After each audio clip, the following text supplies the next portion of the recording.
começando o Artigo 5º, um programa que leva até você temas que estão na Constituição Federal, que fazem parte do dia a dia de todos nós, cidadãos brasileiros. No programa de hoje, vamos falar sobre os direitos das presidiárias. O artigo 5º determina que a pena tem que ser cumprida em estabelecimentos diferentes para homens e mulheres. Também assegura o respeito à integridade física e moral, além de garantir condições para que as presidiárias possam ficar com os filhos durante o período de amamentação. E para falar sobre os direitos das presidiárias, nós temos dois convidados no estúdio do Artigo 5º. Está aqui conosco Luiz Fabrício Vieira, diretor de Políticas Penitenciárias do Departamento Penitenciário Nacional do Ministério da Justiça. Ele atua no DEPEN desde 2006. Seja bem-vindo, doutor Fabrício. A gente vê que falta muita estrutura no sistema carcerário. O que tem sido feito para garantir o direito das mulheres? Obrigado pelo convite. O Departamento Penitenciário Nacional, ele lançou em novembro do ano passado um Programa Nacional de Apoio ao Sistema Prisional, que visa zerar o déficit feminino de vagas, além de gerar vagas em cadeias públicas para os presos, para os homens. E é muito difícil garantir o direito das mulheres? A dificuldade está na implementação da política, porque o governo federal elabora e desenvolve o programa a ser implementado, mas os estados e o Distrito Federal é que tem a competência de implantá-lo de fato. Então, muitas vezes, a política é elaborada no governo federal, mas a implantação ela fica muito aquém do esperado. E também está aqui conosco Luiz Roberto Cavalieri Duarte, defensor público do Distrito Federal. Ele é especialista em direito penal e processo penal. Já bem-vindo, doutor Roberto. Chegam muitas demandas até a Defensoria Pública sobre violação de direito das mulheres? Na verdade, a Defensoria Pública, quando se trata da mulher encarcerada, ela fica mais na questão processual. E, de logo, as questões que envolvem ainda a prisão preventiva das mulheres são tratadas pela Defensoria Pública ainda no âmbito das varas criminais afetas ao processo. E, no que tange à execução penal, isso já tem um núcleo especializado, determinado pela LEP, criado em todas as localidades, que tem efetivamente a Defensoria Pública para dar o tratamento necessário às mulheres encarceradas. Na prática, então, as mulheres têm onde buscar seus direitos? Vai depender de cada estado. Tem estados que possuem efetivamente a Defensoria Pública com núcleo especializado no atendimento e elas conseguem ser atendidas na medida do possível, uma vez que nem toda a Defensoria Pública, ainda que implementada, tem os recursos possíveis para esse atendimento especializado. As mulheres são a minoria na população carcerária e, apesar do índice de presidiárias crescer mais do que o de presos, esse número ainda é pequeno. São cerca de 35 mil detentas em todo o país. O problema é que o sistema foi pensado para homens e falta estrutura para cumprir o que determina a lei.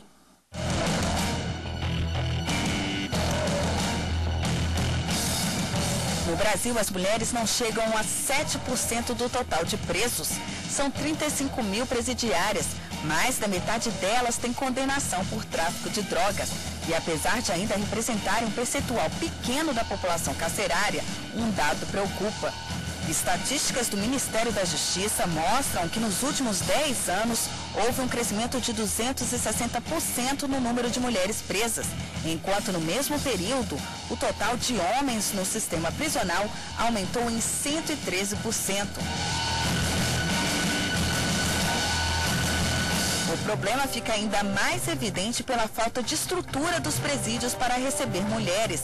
As prisões femininas são adaptações, não atendem às necessidades específicas e nem garantem o que está previsto pela Constituição e pela Lei de Execução Penal. Este procurador federal e mestre em Ciências Penais da Universidade Federal de Minas Gerais diz que para a legislação ser eficiente é preciso promover uma mudança de atitude. Nós temos uma das leis de execução penal, uma das melhores do mundo. Só que ela não tem efetividade, ela não é aplicada na prática. O importante não é só o investimento, é a mudança de mentalidade, para que isso passe a ser um direito realizado e executado. Pela legislação, mulheres e homens podem até estar no mesmo prédio, mas devem ficar em alas separadas. Em 2007, um caso chocou o Brasil e chamou a atenção das autoridades. Em Abaetetuba, no interior do Pará, uma menor ficou presa com 20 homens na mesma cela e sofreu abusos. A Comissão de Direitos Humanos esteve no presídio para cobrar explicações sobre o caso. Delegados e agentes e até a juíza que autorizou a prisão do adolescente foram afastados do cargo. Para o procurador, esta falha é grave e mostra a urgência de garantir a estrutura para o sistema prisional e dar o tratamento adequado a mulheres e menores. A menor, quando é recolhida, ela tem um tratamento completamente diferente do maior de idade. Então, ela deveria ter passado por outro tipo de procedimento e não aquele, que é o procedimento correto. Então, além de investir não só nas penitenciárias, nós temos que investir também nesses centros de recolhimento de menor. Existe uma sequência de irresponsabilidades e elas têm que ser apuradas e punidas. Então, cabe ao Estado e ao Poder Judiciário fazer com que esses direitos sejam respeitados.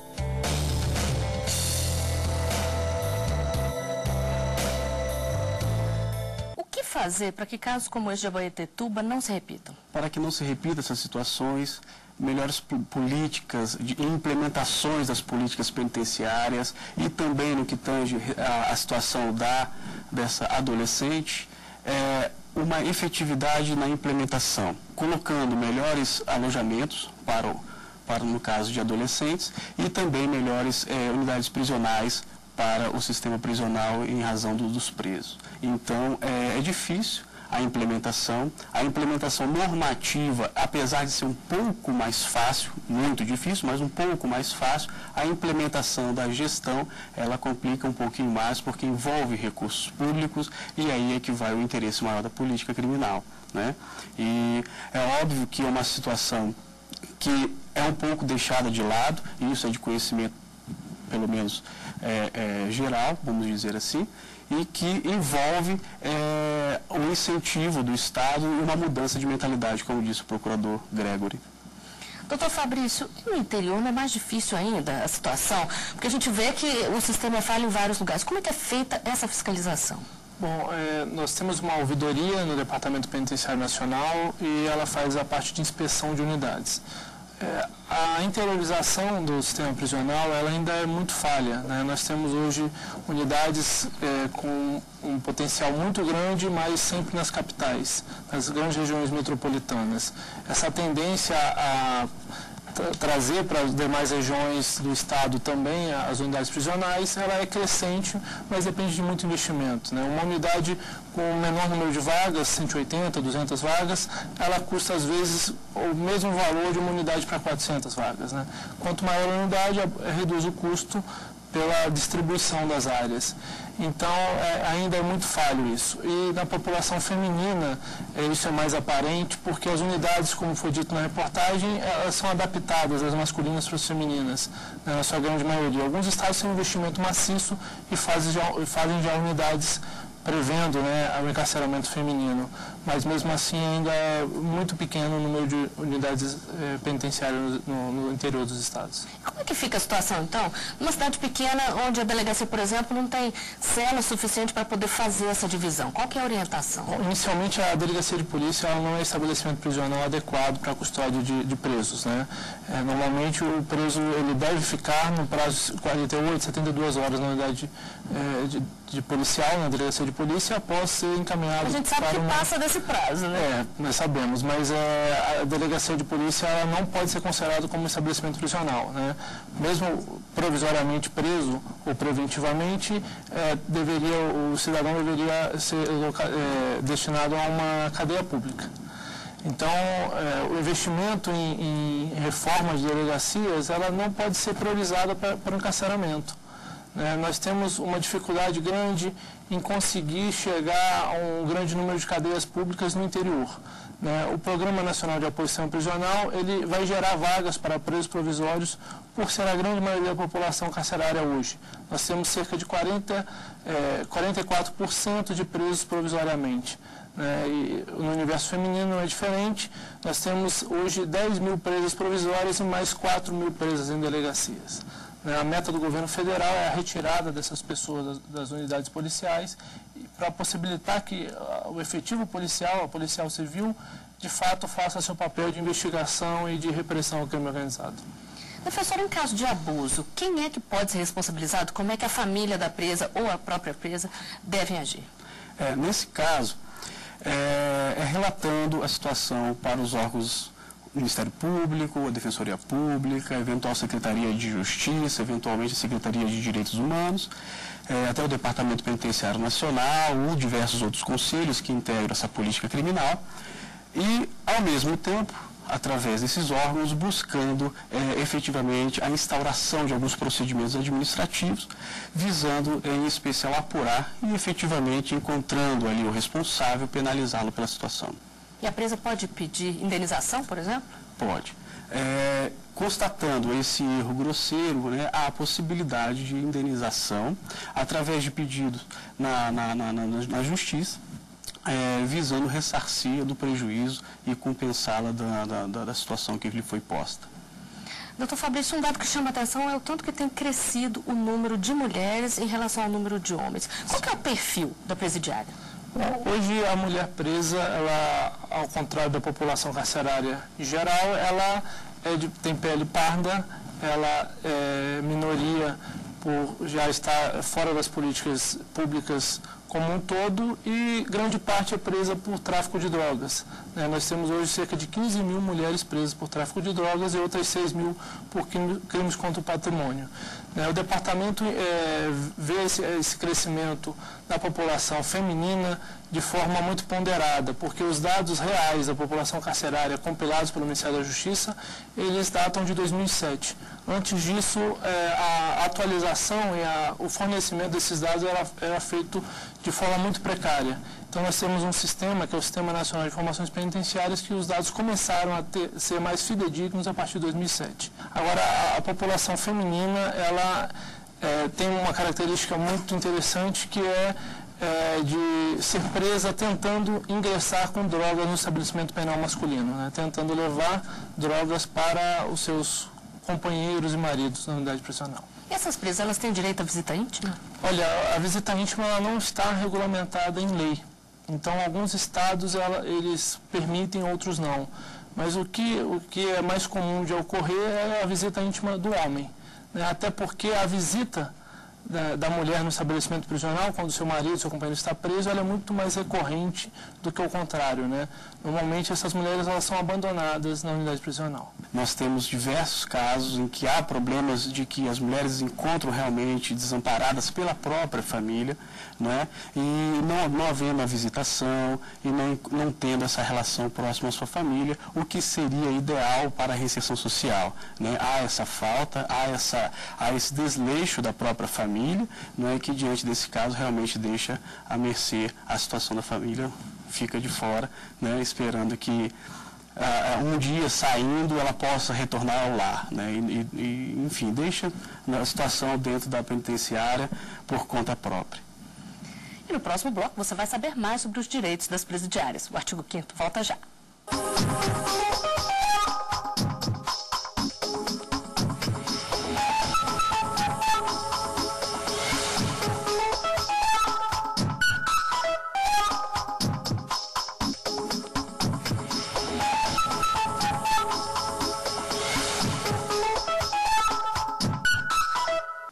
De volta com o artigo 5º. Os nossos convidados são Luiz Roberto Cavalieri Duarte, defensor público do Distrito Federal, e Luiz Fabrício Vieira Neto, diretor de políticas penitenciárias do Ministério da Justiça. No programa de hoje estamos falando sobre os direitos das presidiárias.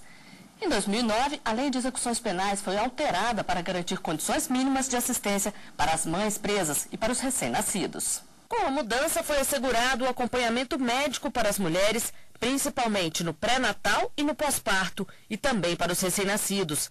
A lei diz ainda que os estabelecimentos penais femininos devem ter berçários, onde as condenadas podem cuidar dos filhos com até 6 meses de idade. Também determina que deve haver uma seção para gestantes e parturientes, além de creche, para abrigar crianças entre 6 meses e 7 anos de idade, que não tenham outro familiar para se responsabilizar por elas. Doutor Fabrício, na prática essas creches têm funcionado? Em que condições que essas crianças ficam?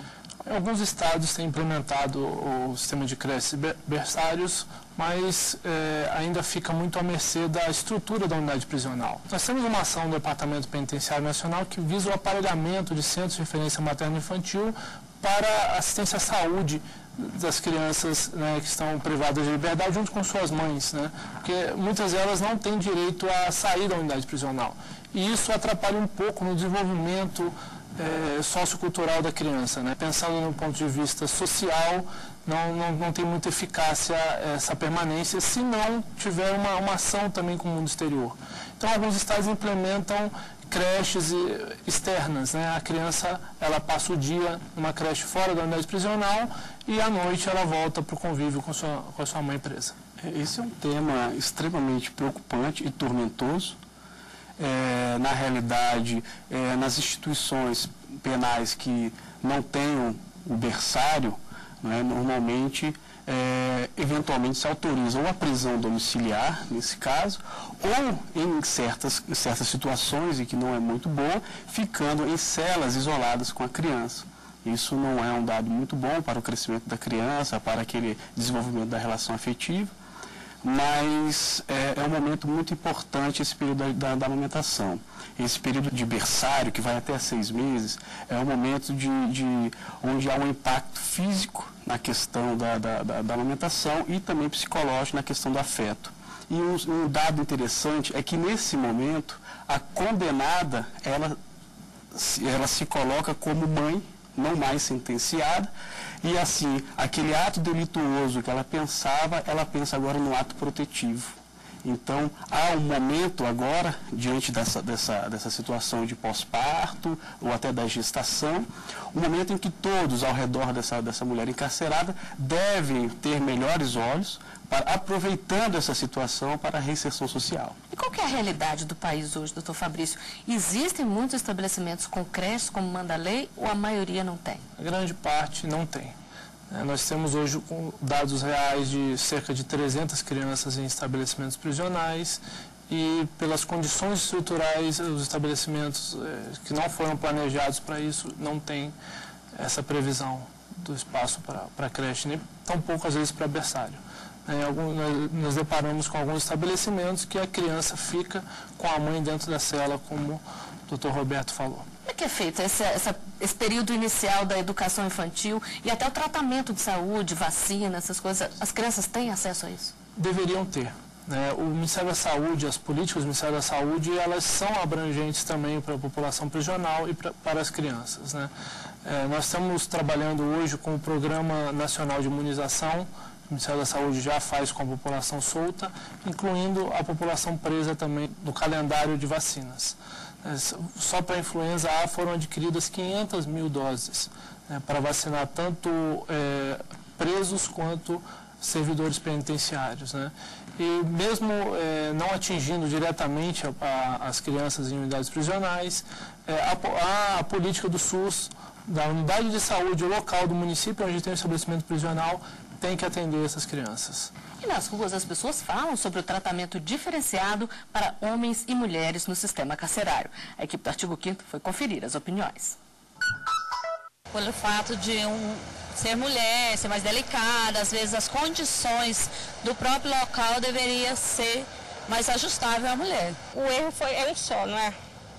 Se o homem cometeu um tipo de crime, a mulher cometeu um igual, o tratamento é um só. Eu acho que ela tem que ter um tratamento diferenciado, mesmo por ser mulher e ser mais frágil, mas tem muito presa perigosa, então tem que ter um certo cuidado. Cada ação sua tem uma consequência, então se ela agiu, ela sabe que vai ter alguma coisa que não vai ser bom para ela, né? Então acho que deve ser a mesma coisa.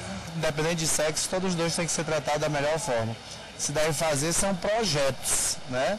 Para retirada dessas pessoas, para integrá-las à sociedade. Doutor Fabrício, a gente viu aí, como falou o entrevistado, da necessidade de projeto de reinserção. Como é que isso funciona no caso das mulheres? E queria saber também se o trabalho delas tem que ser diferenciado do dos homens. Bom, isso é um tema muito polêmico, né? Hoje as mulheres, elas fazem todos os trabalhos que os homens fazem também. Nós temos uma política de financiamento já prevista para esse ano. Nós vamos atender 20 unidades da federação, com pelo menos aparelhamento de cursos e de oficinas de trabalho em três estabelecimentos de cada unidade. Lá está previsto blocos de concreto, né, a confecção de blocos de concreto, corte e costura industrial e panificadora e confeitaria. Todos esses projetos eles podem ser feitos tanto por homens quanto por mulheres. Nós temos uma crescente necessidade da construção civil em agregar essa mão de obra, né, especializada. E a nossa meta é capacitá-los para no convívio, no retorno à sociedade, que eles possam conseguir um mercado de trabalho, né, e a sua reintegração social completa. E nisso, mesmo na construção civil, nós temos visto que as mulheres ocupam uma parcela muito significante, né, tanto na parte de engenharia quanto de execução da obra mesmo, pintura, né, elas são até mais delicadas e têm maior perfeccionismo no desenvolvimento dos trabalhos. Esse tratamento diferenciado, ele vale também na hora de definir a pena ou aí o que manda é o tipo do crime cometido? Nesse caso, a legislação ela fica mais em torno da questão da pena e o crime vinculado. Tratando-se de crime não hediondo e não assemelhado ao hediondo, a progressão se dará da mesma forma, com os mesmos requisitos, e tratando-se de crime hediondo após 2007 e equiparados, também a situação ela é colocada da mesma forma como aos homens que estão encarcerados. Doutor Fabrício, como é que funciona a segurança nas penitenciárias femininas? Tem que ser feita exclusivamente por mulheres? A Lei de Execução Penal, a última alteração em 2010, ela exige que seja feita exclusivamente por mulheres, né? Mas nós vemos que, na maioria dos casos, isso não acontece pelo baixo número de mulheres como agentes penitenciários ou agentes prisionais. Muitas vezes os homens fazem a parte de segurança externa e algumas mulheres trabalham na parte interna, na parte de revista, mas isso não é ainda de forma correta implementado. Isso não acaba gerando algum tipo de problema? Olha, constrangimento há, né, mas pior que o constrangimento é não ter as condições adequadas para as mulheres ficarem encarceradas. Defensor, o que é feito no caso das presas estrangeiras? É diferente ou o tratamento é o mesmo? A questão da presa estrangeira há um pequeno diferencial. É uma parcela significativa da população carcerária, porém, elas necessitam de um olhar mais específico, tendo um intérprete para a tradução do seu idioma, bem como o intermédio do consulado quando tem essa situação. No momento da presa, quando está com o seu filho, durante a amamentação, permanece junto. Mas no momento da separação é que ocorre um certo problema, porque normalmente os familiares não estão no Brasil e aí deve ser encaminhado ou para o exterior, o que é muito difícil, bem como a questão do abrigamento institucional. Por ela não apresentar residência fixa no país, tem mais um problema na questão já judicial, a questão de progressão, o livramento condicional. Então, ela tem uma situação mais específica e um problema maior ainda a ser resolvido. Doutor Fabrício, a lei determinou as mudanças, mas condicionou as normas de finanças públicas aplicáveis. Isso não significa que o Estado só é obrigado a fazer essas mudanças se tiver o dinheiro disponível? Isso pode servir de desculpa para não aplicar na prática os direitos? A execução penal, ela, pela Constituição Federal, ela é de competência dos Estados, né? A União ela tem um papel de fomento e de auxílio aos Estados na implementação da política. Nós temos várias fontes de financiamento para a parte de reintegração social, mas o Estado ele tem que ter consciência que os projetos também têm que ser desenvolvidos pela Secretaria de Justiça ou Administração Penitenciária. Tem uma alteração de um Estado para outro, às vezes até segurança pública. Então, o compromisso tem que ser estadual. O governo federal ele tem ditado as políticas macro. Agora, o Estado tem que implementar até mesmo com recursos próprios. Mas é uma dificuldade porque o sistema prisional, ele, na divisão dos recursos, ele normalmente fica com pouca verba para investimento. Professor, o que pode ser feito aí pela Defensoria para cobrar que isso seja implementado na prática? Essa é uma questão que a Defensoria institucionalmente deve se aliar ao governo, bem como a questão legislativa para fins de implementação dessa questão de gestão pública e aí dando melhores condições a essas pessoas que hoje se encontram numa massa carcerária e estabelecendo a prioridade hoje no atendimento às mulheres em cárcere. Nós temos hoje as regras de Bangkok, que é uma regra específica para tratamento de mulheres, em 2010 foi editada. Nós temos algumas resoluções e portarias do Conselho Nacional de Política Criminal e Penitenciária, que é muito importante também, já visando especificamente esse público, né? E assim implementando junto com essas instituições, com as demais instituições, os conselhos, que envolvem também como órgãos da execução, uma melhor implementação e ajuda nesse momento de reinserção e readaptação social. O Ministério da Justiça ele tem uma comissão né, voltada para a situação da mulher encarcerada e um grupo de trabalho interministerial envolvendo o Ministério da Saúde, Ministério da Educação, Ministério do Desenvolvimento Social, Secretaria de Direitos Humanos, de Política para as Mulheres e de Igualdade Racial, voltada ao encarceramento feminino, ao desenvolvimento de políticas específicas para o encarceramento feminino. A importância da matéria é tanta que é a prioridade do governo gerar as vagas necessárias para zerar o déficit carcerário feminino. O que falta, então, para gerar essas vagas? Muitas vezes projetos dos estados, né? O departamento tem trabalhado com o desenvolvimento de projetos de unidades prisionais para doar aos estados para que eles implementem de forma mais rápida. Agora a gente vê uma luz no fim do túnel, defensor, ou é um problema difícil de ser resolvido? É um problema difícil de ser resolvido. A questão carcerária, ela é como um todo difícil, porém há uma luz, porque as questões agora estão sendo mais colocadas aos olhos, né? Cada vez mais a situação está sendo mais transparente e assim há uma luz, sim, certamente, para essa situação que hoje o Brasil se encontra. Doutor Fabrício, só para a gente encerrar, o senhor acha que as pessoas hoje cobram mais do governo que implemente as políticas, que realmente faça valer na prática os direitos? Sim, principalmente por meio da sociedade civil organizada, né? Nós temos vários grupos que acompanham a implementação da política e discutem a política penitenciária. A Pastoral Carcerária é muito ativa nisso e outros institutos que trabalham com direitos humanos também têm influenciado muito no desenvolvimento das políticas e cobrado ações afirmativas do governo federal. Bom, e nós estamos chegando ao final de mais um Artigo 5º. Defensor Luiz Roberto, doutor Luiz Fabrício, eu agradeço a participação de vocês aqui conosco e a gente se vê na semana que vem. Até lá.